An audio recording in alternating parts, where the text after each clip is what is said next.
صلى الله وسلم على نبينا محمد وعلى آله وصحبه وسلم تسليما كثيرا. أما بعد، نسأل الله عز وجل أن يتقبل منا ومنكم صالح الأعمال.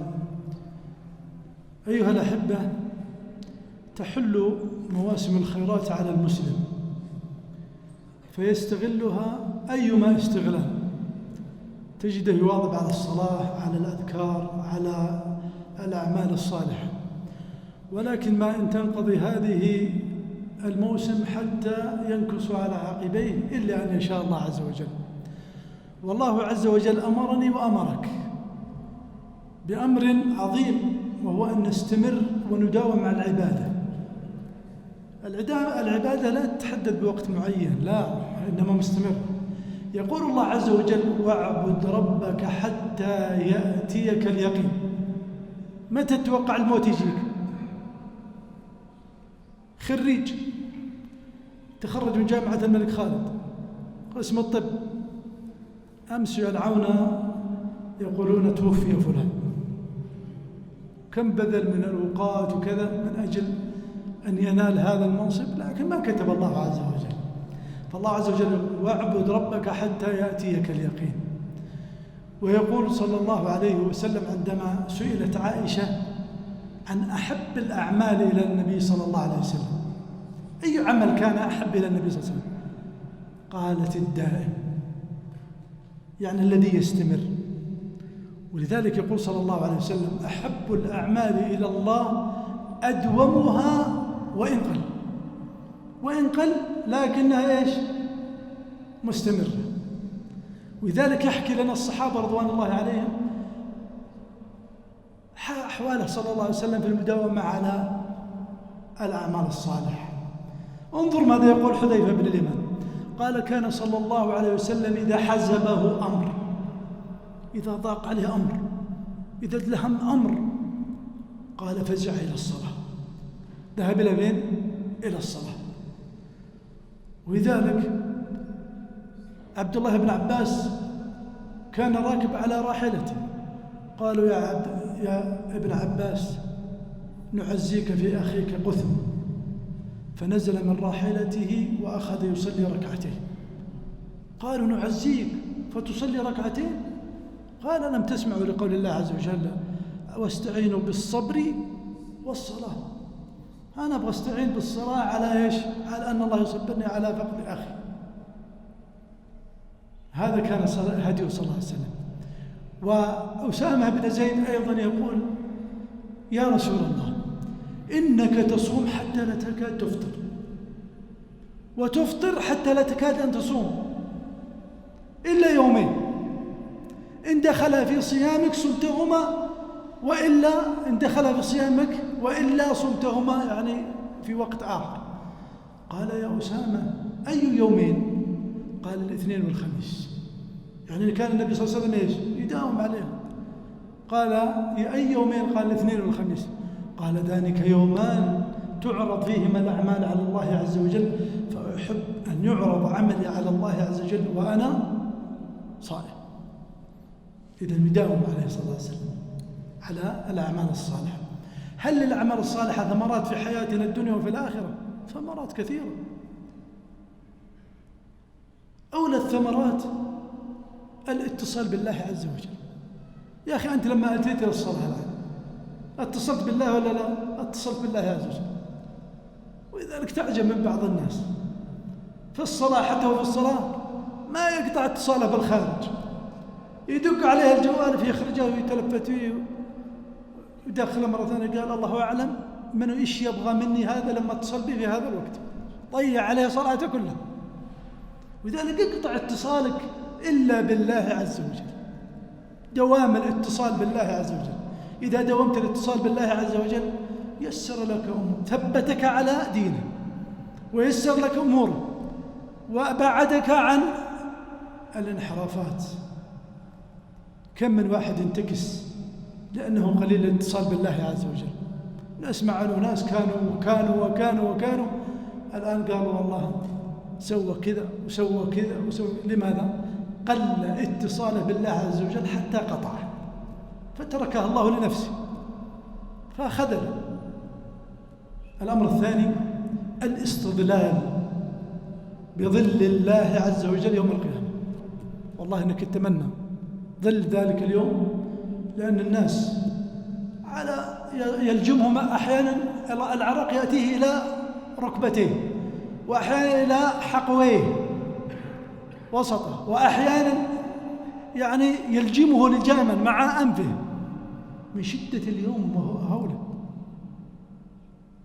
فتتمنى في ذلك اليوم أن يستظل بظل الله عز وجل. وليس معنى ذلك أن الشمس فوق الله وإن الله يظلك تحته، لا، خطير هذه العقيدة. ولذلك الله عز وجل يحدث ظل ذلك اليوم، أما كل المخلوقات تحته عز وجل، فيحدث ذلك اليوم ظل يستظل به أولئك الذين يداومون على الأعمال الصالحة. قال صلى الله عليه وسلم: 7 يظلهم الله في ظله يوم لا ظل إلا ظله: إمام عادل، وشاب نشأ في عبادة الله، ورجل ذكر الله خاليا ففاضت عينه، ورجل قلبه معلق بالمساجد،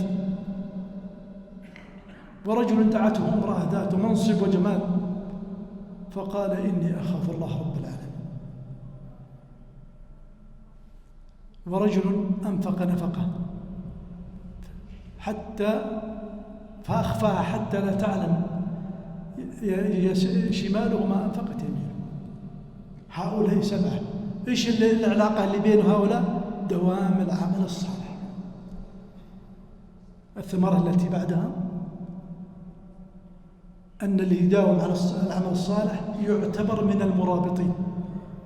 رباط في سبيل الله خير من الدنيا وما عليها. رباط يوم ساعة في سبيل الله خير من الدنيا ما عليها. جعلها الله الدوام الأعمال الصالحة من الرباط. قال صلى الله عليه وسلم الحديث الصحيح: إسباغ الوضوء على المكاره.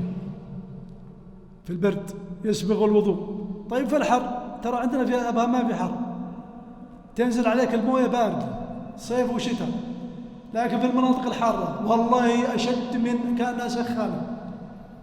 فيسبغ وضوء على المكاره، إسباغ الوضوء على المكاره. وكثرة الخطى إلى المساجد، كثرة، وانتظار الصلاة بعد الصلاة. فذلكم الرباط فقط، فذلكم الرباط 3 مرات. اعتبرها الرسول صلى الله عليه وسلم إيش؟ رباط لما تداوم العمل الصالح.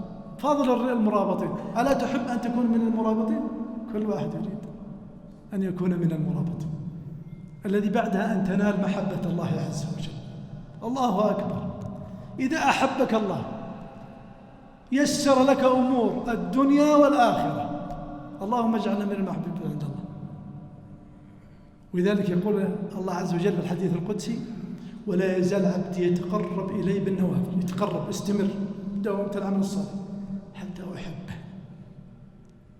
حتى إيش؟ حتى أحبه. من اللي يقوله؟ الله عز وجل. ترى هذا في الحديث في البخاري: فإذا أحببته كنت سمعه الذي يسمع به، وبصره الذي يبصر به، ويده التي يبطش بها، ورجله التي يمشي عليها، ولئن استعاذني لأعيذنه، ولئن سألني لأعطينه. بسبب ماذا يا أحبة؟ دوام العمل الصالح. إيش معنى يكون في أذنك ويكون في عينك وفي يدك وفي رجلك؟ إيش معنى؟ يعصمك الله عز وجل عن المعاصي. تدري إيش معناها؟ أحبك الله عصمك عن المعاصي، فلا تنظر إلى الحرام، ولا تبطش بالحرام، ولا تمشي إلى الحرام، ولا تسمع الحرام، لأن الله عز وجل جعلك محبوبا لديه. لذلك سبحانه عز وجل إذا أحب أحدا في الأرض أو أحب عند بني آدم قال: يا جبريل إني أحب فلان فأحبه. فينادي جبريل في السماوات. من اللي فيها السماوات؟ الملائكة الذين لا يعصون الله ما أمرهم ويفعلون ما يؤمرون. فينادي جبريل: إن الله يحب فلان فأحبه، فيحبه أهل السماء. يا أخوان شيء عجيب. اللهم اجعلنا منهم. ثم يجعل له القبول في الأرض، تجده محبوب. الأمر الذي بعده سهولة العمل. إذا أردت أن تعمل بعد ذلك يسهل عليك، إذا دمت على العمل الصالح يسهل عليك. اللي يصوم الاثنين والخميس وثلاثة الأيام من البيض، جاء رمضان إيش سوى؟ والله يقول عادي، والله ما كان شيء، لأنه دائم العمل الصالح. أما ذاك اللي ما يصوم إلا في رمضان ولا يعرف القرآن إلا في رمضان تشق عليه، والله يقفل معه، تجده من أول يوم يقول والله باقي 29 يوم، ويعتبرها مصيبة المصائب. والقرآن يا الله يقرأ، بل بعضهم يمكن ما ختم في الشهر شايب، صليت بجواره في رمضان شايب، يا الله يقوم على العصر. فذكرت له حديث عبد الله بن عمرو بن العاص لما قال النبي يعني أريد أستمتع بحياتي، وقال له في اختمه في كل 30 مرة، في 20 مرة، في 10 مرة. فلما وصل 7 قال أبى صلى الله عليه وسلم، قال 7 أيام فقط.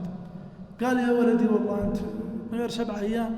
قلت إيش؟ قال أنا أختمها في كل 3، هل في مشكلة؟ قلت له تختمها في كل يوم في رمضان ما في مشكلة. شايب كيف الذي ما ختمه وهو شاب أعطاه الله الصحة؟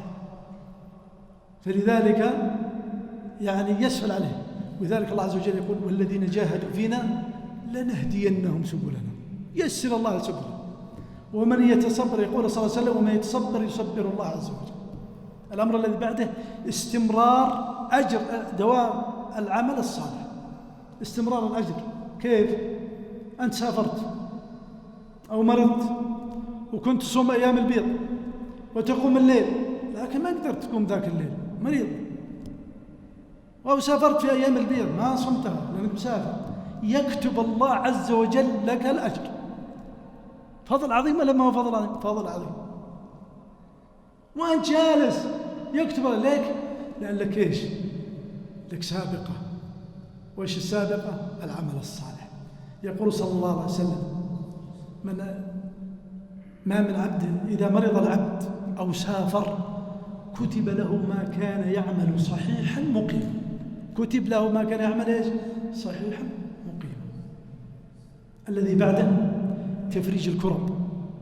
من يمر عليه كربة ولا شديد يمر عليه الإنسان. بعض الناس يقول والله الحمد لله، الله الفلوس في الجيب والصحة موجودة، لكن ما تظن في يوم من الأيام يجيك كرب، تحتاج دين، مريض، بل تحتاج إلى الله عز وجل. ولذلك دوام العمل الصالح يفرج الله الكرب. قال الله عن يونس فلولا أنه كان من المسبحين. كان من إيش يا إخوان؟ من المسبحين للبث في بطنه إلى يوم يبعث. دوام العمل الصالح نفعه. ويقول صلى الله عليه وسلم كما عند الإمام أحمد قال تعرف على الله في الرخاء يعرفك إيش؟ في الشدة. تعرف على الله في الرخاء يعرفك في الشدة. أختم بأن من ثمرات دوام العمل الصالح بعد رمضان أو في أي مكان، يعني في أي وقت، أن الله عز وجل يمحو الخطايا، أن العمل الصالح سبب لمحو الخطايا. ولذلك ثبت في الصحيحين عن أبي هريرة رضي الله عنه النبي صلى الله عليه وسلم قال أرأيتم أيها المصلون، اسمعوا للنبي صلى الله عليه وسلم، قال أرأيتم لو أن بباب أحدكم نهرا يغتسل منه كل يوم 5 مرات، هل يبقى عليه من درنه شيء وسخه؟ قالوا لا يا رسول الله. قال ذلك مثل الصلاة، مثل الصلوات ال5 يمحو الله بهن الخطايا. وين اللي يصلوا وين اللي ما يصلوا؟ قاضي لا يصلي مع الجماعة، معلم لا يصلي مع الجماعة، تجده نايم في صلاة الفجر، وإذا جاء الدوام تشغل السيارة وهي إيش فيك والله دوام، إيش يسوي؟ يخصمون علينا. ما تخاف من ربك. فهذه الصلوات تمحو الله بها الخطايا. الذكر أن تقول في الذكر سبحان الله وبحمده في يوم 100 مرة. اللي ما قد قالها يقولها لا بعد ما يخرج. كم يستغرق؟ ما يستغرق دقيقتين. سبحان الله وبحمده من قال في يومه 100 مرة سبحان الله وبحمده حطت خطاياه وإن كانت مثل جبل البحر. حطت عنه خطاياه وإن كانت مثل زبد البحر. هذه ثمرات، فداوموا عليها بارك الله فيكم حتى تنالوا محبة ربكم، وحتى تمحوا خطاياكم، وحتى تقتدوا بمحمد صلى الله عليه وسلم، حتى يسهل عليكم العمل الصالح، وحتى تستظلوا بظل الله، وحتى تكون لكم أجر المرابطين. نسأل الله عز وجل يتقبل منا ومنكم. أسأل الله في نهاية هذه الكلمة أن يبيض وجوهكم، وأن يرفع درجاتكم، وأن يبارك لكم في أعمالكم وأعمالكم وأولادكم وأموالكم. ما جلستم هذا المجلس إيش تبغون؟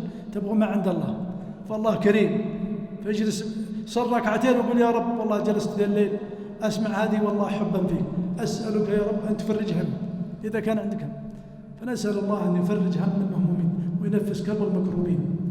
كما نسأل عز وجل أن يجعلنا ممن صام رمضان وقامه إيمانا واحتسابا فغفر الله له. اللهم اجعلنا ممن قام ليلة القدر إيمانا واحتسابا فغفرت له ما تقدم من ذنبه. اللهم اجعلنا ممن صام رمضان ثم أتبعه 6 من شوال فكان كصيام الدهر. نسأل الله عز وجل أن يلبس خادم الحرمين الشريفين لباس الصحة والعافية، وأن يوفقه ونائبه لما يحبه ويرضاه، وأن يجعل أعمالهم خالصة لوجهه الكريم، وأن يرزقهما البطانة الصالحة الناصحة التي تدلهم على الحق وتعينهم عليه. كما نسأل عز وجل أن ينصر جنودنا المرابطين على الحدود وفي الثغور، وأن يسدد رأيهم يا رب العالمين. كما نسأل عز وجل أن يصلح من في صلاحه صلاح للإسلام والمسلمين، وأن يهلك من في هلاكه صلاح للإسلام والمسلمين. جزاكم الله خير، وصلى الله وسلم على نبينا محمد. جمعية الدعوة والإرشاد وتوعية الجاليات بأبها، بالدعوة نحيا.